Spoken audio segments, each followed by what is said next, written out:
Usai kekalahan dari Cagliari, Manuel Locatelli desak Juventus segera bangkit.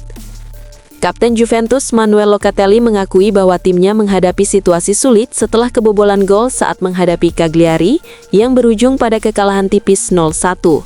Menurutnya, gol tersebut membuat Juventus kesulitan untuk bereaksi dan mengubah jalannya pertandingan. Meski demikian, Locatelli menilai performa Juventus secara keseluruhan tidak buruk. Ia menegaskan bahwa Bianconeri mampu mengontrol permainan dan menciptakan sejumlah peluang, namun kegagalan memaksimalkan kesempatan menjadi faktor utama yang merugikan tim.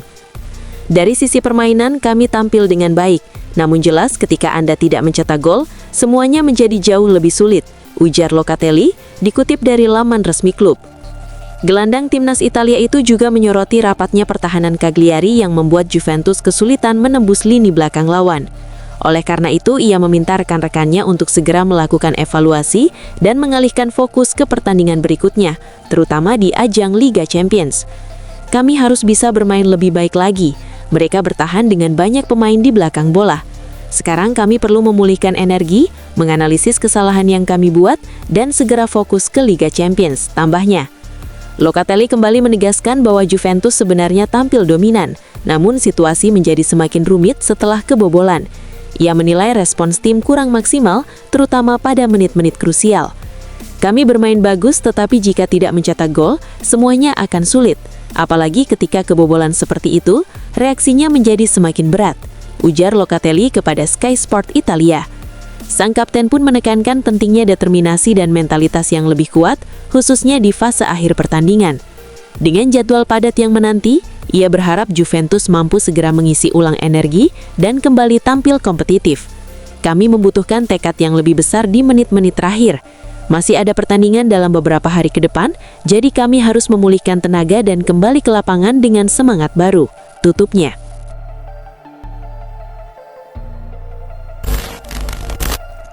Aston Villa pantau Pierre Kalulu, harga dari Juventus jadi batu sandungan. Pemain 25 tahun asal Prancis tersebut disebut berada dalam periode terbaiknya sejak merumput di Italia, namun Juventus dikabarkan hanya bersedia melepasnya dengan banderol sekitar 30 juta euro. Daya tarik utama Kalulu terletak pada fleksibilitasnya. Selain piawai bermain sebagai bek tengah, ia juga mampu mengisi posisi bek kanan bahkan gelandang kanan. Kemampuan multiposisi ini membuatnya masuk radar sejumlah klub Premier League yang membutuhkan kedalaman dan adaptabilitas di lini pertahanan.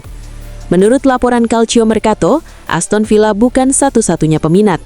Manchester United dan Tottenham Hotspur juga dikabarkan mengikuti perkembangan Kalulu. Meski begitu, ketertarikan dari klub-klub Inggris tersebut diperkirakan baru akan berujung pada langkah konkret di bursa transfer musim panas, bukan pada jendela Januari. Aston Villa, Tottenham Hotspur dan Manchester United sama-sama menaruh minat pada Pierre Kalulu untuk musim depan. Jika Juventus memutuskan melepasnya, mereka akan meminta sekitar 30 juta euro. Nilai tersebut relatif terjangkau bagi klub-klub Premier League dan berpotensi memberi Juventus keuntungan finansial yang signifikan. Sikap Juventus sendiri diyakini sangat bergantung pada capaian mereka di Serie A. Apabila Bianconeri gagal mengamankan tiket Liga Champions musim depan, klub kemungkinan perlu menjual beberapa pemain penting demi stabilitas keuangan. Di atas lapangan, Kalulu tampil konsisten dan meyakinkan. Performanya musim ini bahkan disebut-sebut mendekati level terbaiknya saat menjadi bagian dari skuad AC Milan yang menjuarai Scudetto pada 2022. Agresivitas di sisi kanan pertahanan serta kecerdasan membaca permainan menjadikannya salah satu bek paling menonjol di Serie A saat ini. Dengan performa yang terus menanjak dan minat kuat dari Inggris, masa depan Kalulu berpotensi menjadi salah satu saga menarik di bursa transfer musim panas mendatang. Aston Villa kini dihadapkan pada keputusan besar, berani menebus harga tinggi atau harus bersaing ketat dengan Manchester United dan Tottenham Hotspur dalam berburuan tanda tangan sang bek serba bisa.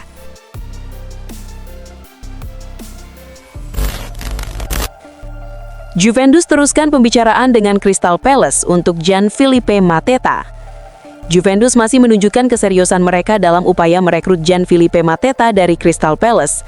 Meski proposal awal untuk striker berusia 28 tahun itu ditolak pada minggu lalu, Bianconeri tidak menghentikan langkah dan kembali membuka negosiasi dengan pihak klub Premier League tersebut.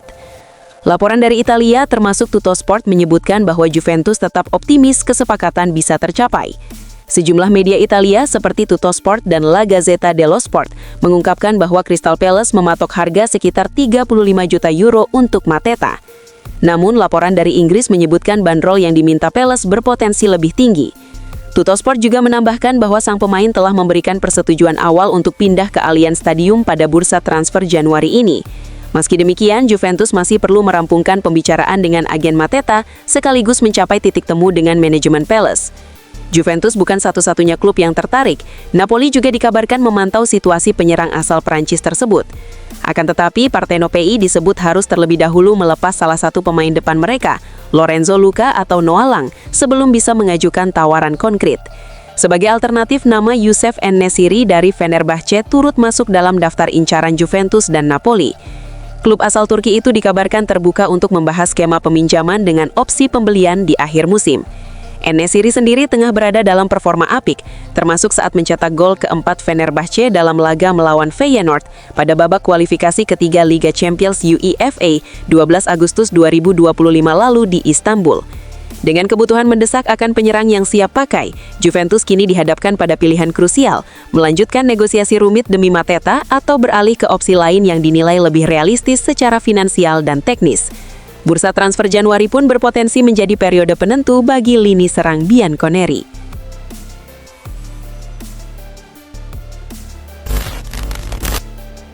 Tottenham, Newcastle, dan West Ham ramaikan perburuan Jonathan David.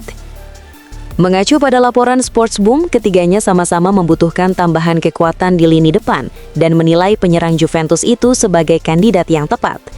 Meski demikian, misi mereka dipastikan berat karena Juventus disebut belum berniat melepas David setidaknya hingga musim berakhir. Perjalanan David bersama Juventus terbilang tidak sepenuhnya mulus sejak ia didatangkan secara gratis dari Lille pada bursa transfer musim panas lalu. Ia tiba di Turin dengan label sebagai salah satu striker paling konsisten di Ligue 1, namun adaptasinya di Serie A sempat tersendat. Walau mampu mencetak gol saat debut Liga kontra Parma, penampilannya setelah itu kerap naik turun. Tottenham menjadi salah satu peminat yang paling serius. Klub asal London Utara itu sebenarnya sudah mencoba merekrut David sejak bursa transfer musim panas, namun negosiasi dengan Juventus kala itu menemui jalan buntu. Ketertarikan Spurs kembali menguat seiring performa Dominic Solanke yang belum memenuhi harapan sejak direkrut dari Bournemouth, ditambah masa depan Richarlison yang masih belum jelas. Ketidakpastian status permanen Randal Kolo Muani juga membuat Tottenham mempertimbangkan alternatif lain di sektor penyerang. Newcastle United turut memantau situasi David, meski kebutuhan mereka akan striker baru terbilang tidak terlalu mendesak. Yoane Wissa tampil meyakinkan usai pulih dari cedera lutut panjang, sementara Nick Woltemade menunjukkan konsistensi sepanjang paruh pertama musim. Namun demikian, pihak klub disebut tetap membuka opsi jika ada kesempatan merekrut penyerang dengan pengalaman dan kualitas Eropa seperti David. Di sisi lain, ketertarikan West Ham United dianggap paling mengejutkan. The Hammers baru saja menambah amunisi di lini depan dengan merekrut Valentin Castellanos dan Pablo pada bursa transfer Januari, sehingga fokus utama mereka sebetulnya berada di area lain.